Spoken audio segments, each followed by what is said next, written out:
Welcome back to Aperture. The money lobby has so far showed us why they say U.S. democracy is the best money can buy. A democracy of the 1%, by the 1%, and for the 1%.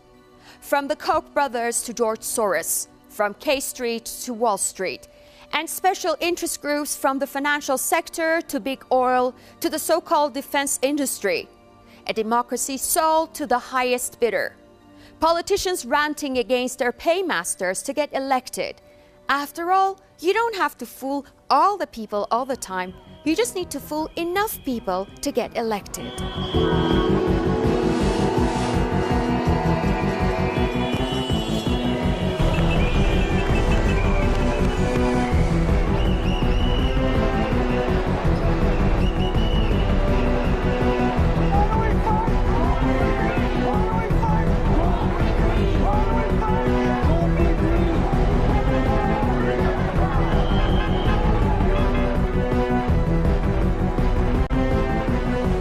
Are federally registered political committees. So they do have to disclose their donors above a certain relatively low threshold, I think $200, and they've got to report their expenditures. And then in order for them to engage in the unlimited spending, that spending has to be independent.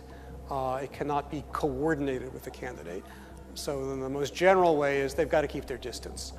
That doesn't mean they can't copy each other. What you see is money being given from an original source, but their identity is shielded because they can give to an organization that is a tax-exempt nonprofit corporation. They are referred to by their title in the IRS code as either 501c4s, which are ostensibly social welfare groups, or 501c6s, which are trade association groups like the Chamber of Commerce. Anyone can give any amount of money to those organizations and know that their identity will not be disclosed to the American people. Then those groups can spend that money themselves, or they can give it to a super PAC. In order to sway the general public, super PACs use most of their money to buy expensive airtime on national and local television for attack ads. They highlight the other candidates' flaws and are sometimes hard-hitting and very direct. The characters in these ads are usually someone that the average American can relate to. 2008, I voted for President Obama with no reluctance.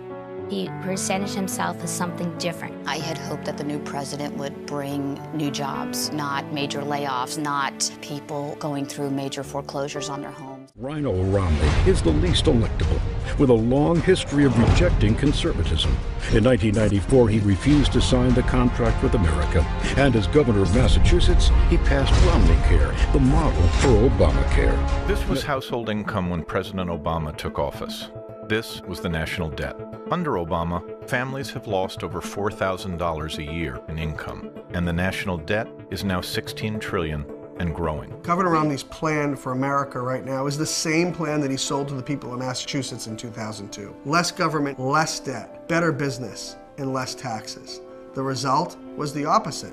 More fees, less business, more debt, bigger government here in Boston. Winning Our Future is responsible for the content of this message. Americans for Prosperity is responsible for the content. Susan B. Anthony List is responsible for the content of this advertising. A few big dogs are the main super PACs out there. In 2010, an organization called American Crossroads was the biggest super PAC in terms of fundraising.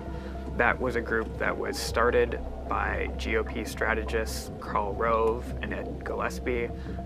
Those are very powerful, influential Republican strategists. Karl Rove used to work for President George W. Bush, and Gillespie used to work as the chairman of the Republican National Commission. So these are professional political operatives who set up a group.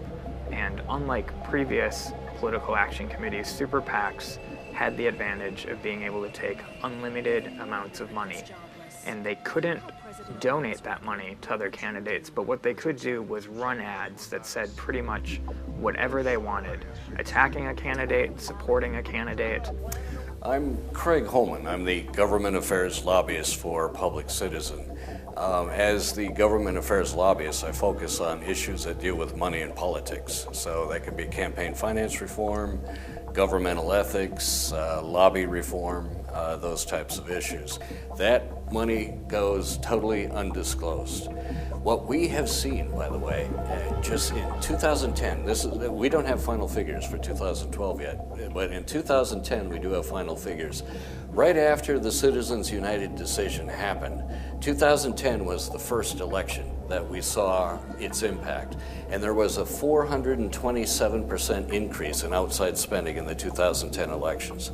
427%. And we don't know where that money came from because most of it went into the 501c4s.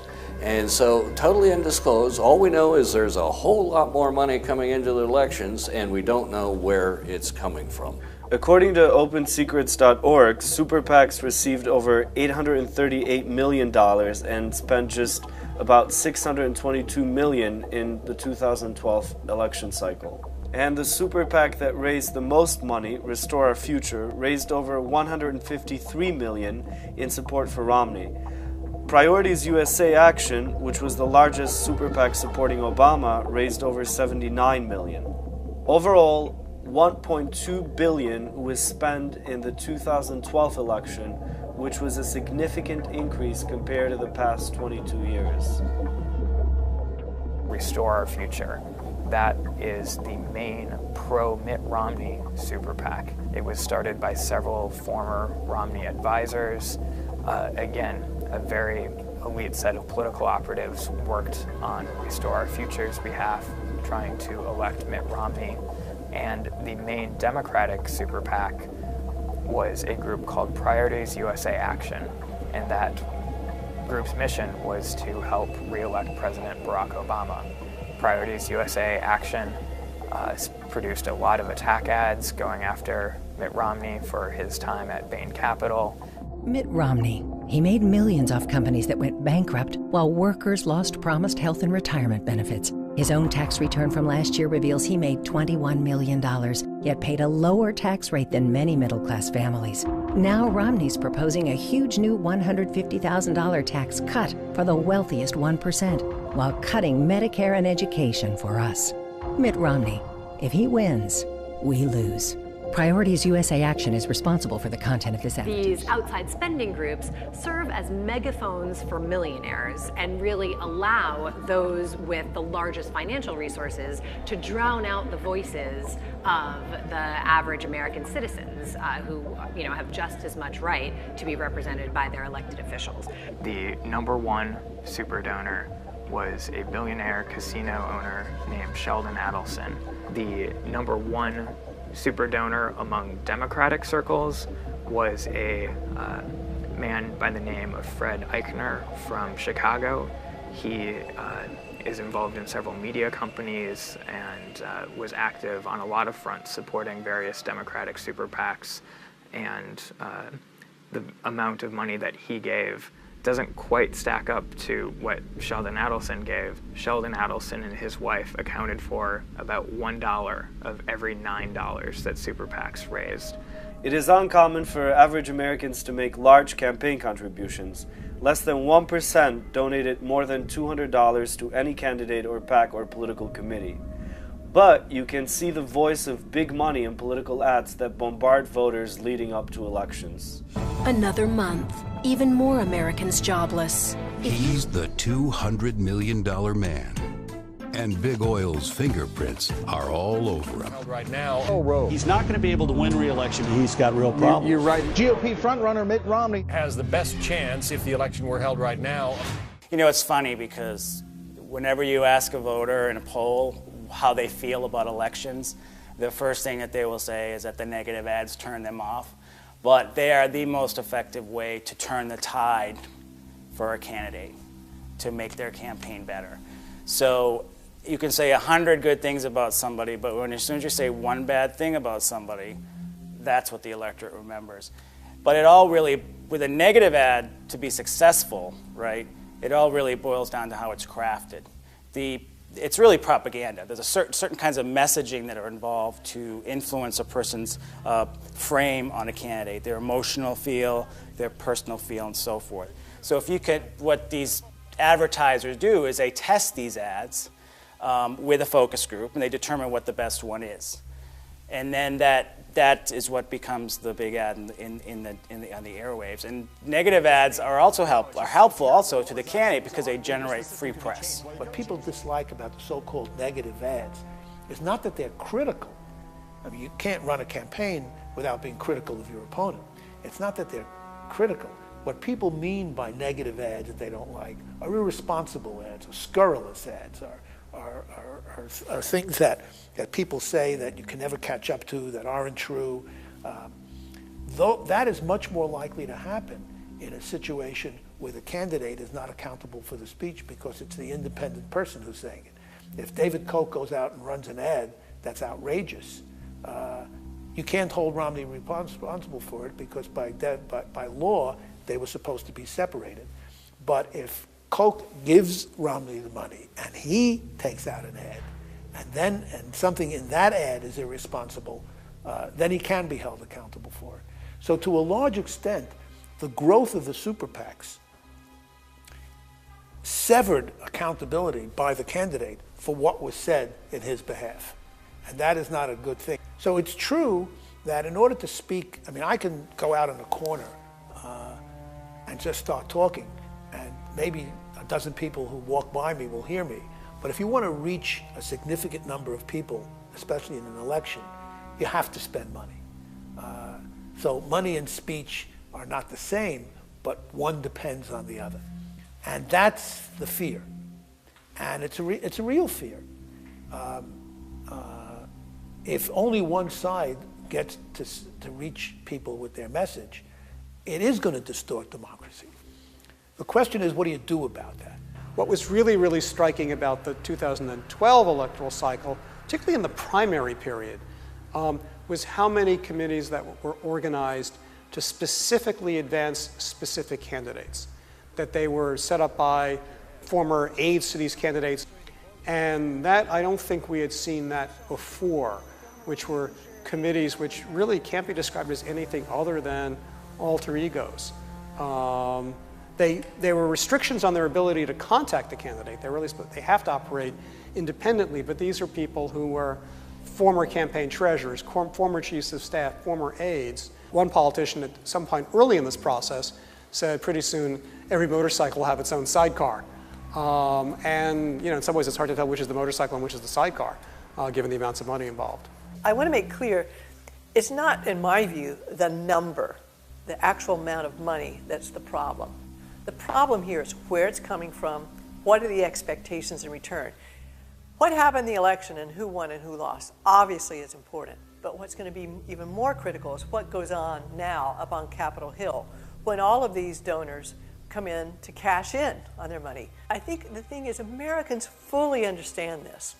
They just feel helpless to do anything about it. They know the money buys access. They know the big money buys influence. What they don't know is what to do about it. Super PACs are here to stay, so the question then becomes is if you can't get rid of or mitigate this flow of money from these few wealthy individuals, what problem can you then solve? First step, disclosure. There's no reason that this 113th Congress shouldn't pass a disclosure bill that makes sure that the money spent to influence the outcome of our elections is disclosed, regardless of the source. Second, the IRS. We have a president who says he supports campaign finance reform. He has an IRS that has allowed the current rules to be so ridiculously interpreted in kind of an Alice in Wonderland interpretation. There's something the IRS could do right away to change the rules about how you count political money. And so far they've taken no action. The Federal Election Commission. If you simply had commissioners who actually did enforce the law and interpret it in the spirit of the law, you could get rid of these candidate-centered super PACs like, Restore Our Future, the Romney super PAC, or, Priorities USA that are run by the cronies of the politicians. That's a fixable thing to do. Fourth, There's legislation pending in Congress, and I think you're going to see it introduced again, to try and change the incentives in the system.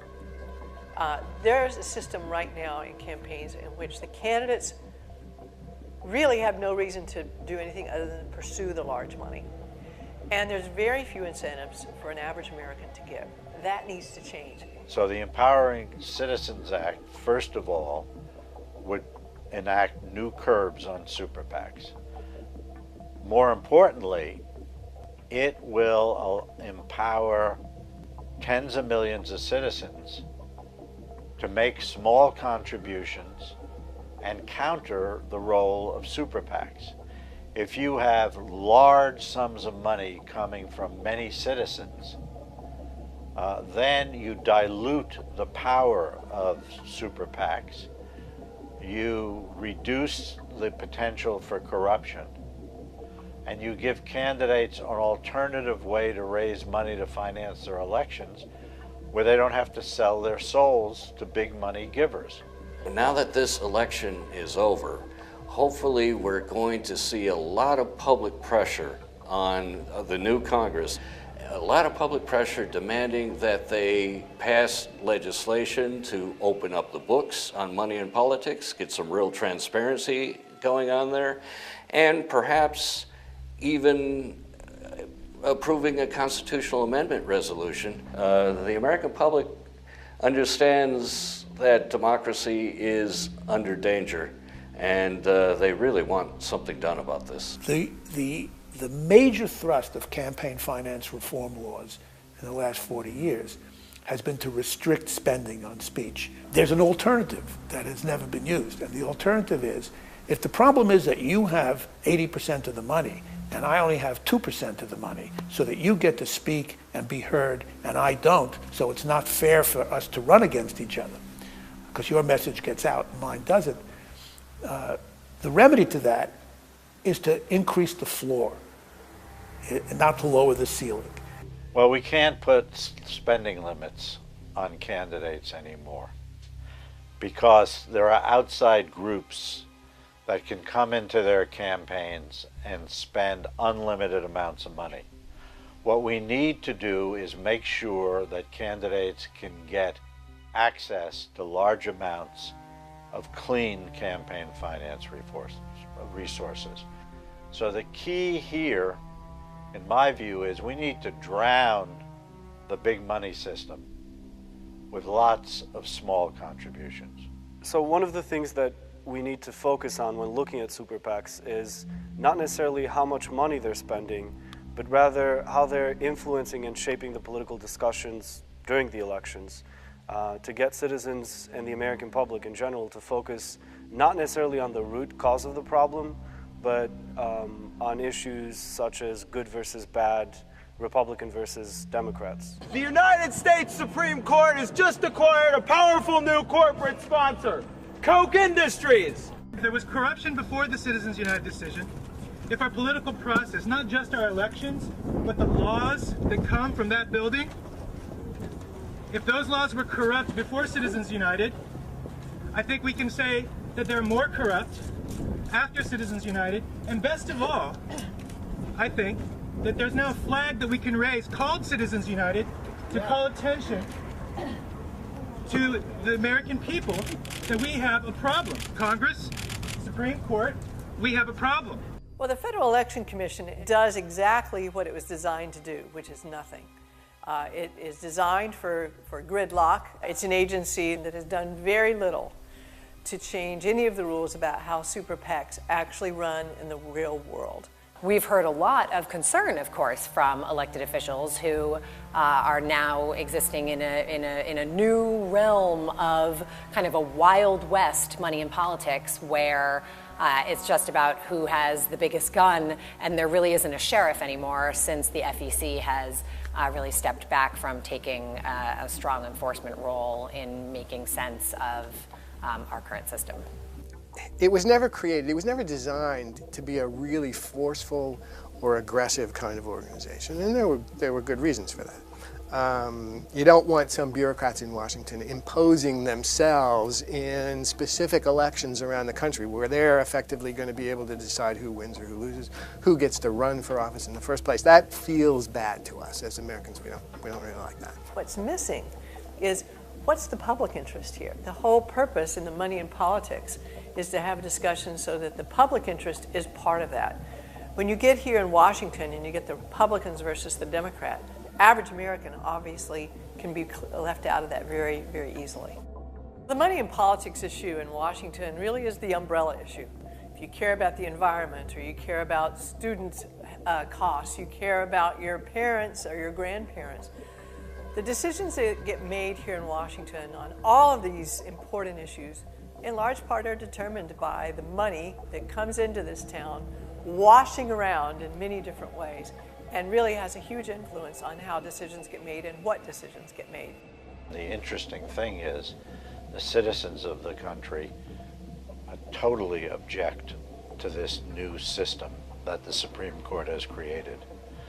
They know that corporate expenditures can buy influence over government decisions. They believe that those expenditures are closer to bribery than they are to free speech.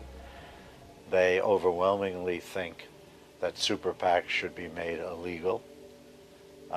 They overwhelmingly believe that the secret money that is being laundered into the elections should be required to be disclosed.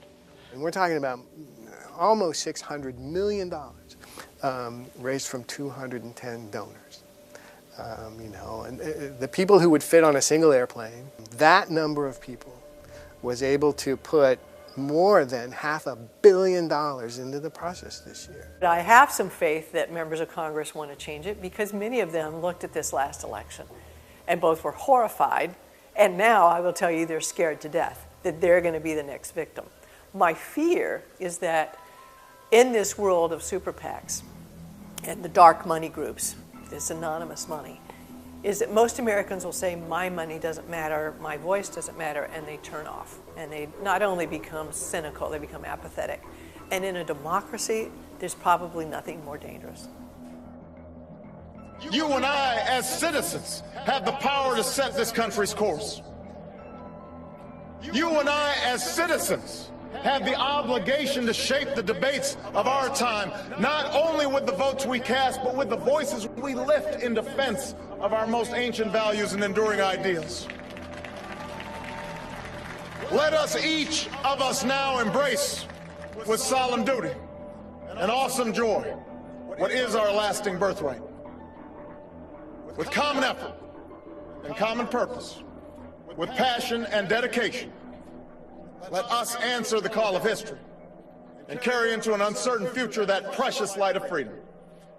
Thank you, God bless you, and may He forever bless these United States of America. You know, the great American poet Walt Whitman noted that history of democracy could not be written because democracy, as he and others knew it, had not yet been built. So let's not fool ourselves that we live in a perfect democracy.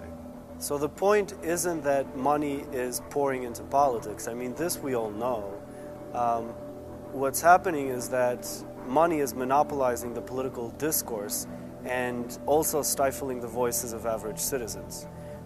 That said, let's not forget that historically, democracy or not, people will rise to the occasion if governments no longer serve the interests of citizens. So if the government wants to preserve its own legitimacy, it must acknowledge that there are limits to what the citizens will take.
The money lobby was a sad but true story of the pay-to-play politics in Washington and the realpolitik underworld of money and power. The story of the top 1% outvoting the bottom 99%. Yet Lincoln was right. You may fool some of the people all of the time. You may also fool all of the people some of the time. But you can never fool all of the people all of the time. Well, that's it for this edition of Aperture, but before we say goodbye, a reminder to check our website at www.presstv.ir/doc. Please email us your questions and comments, and here is our email address, documentary@presstv.ir. You can also follow us on Facebook and Twitter. Once again, thank you for watching, and join us next week on another Aperture.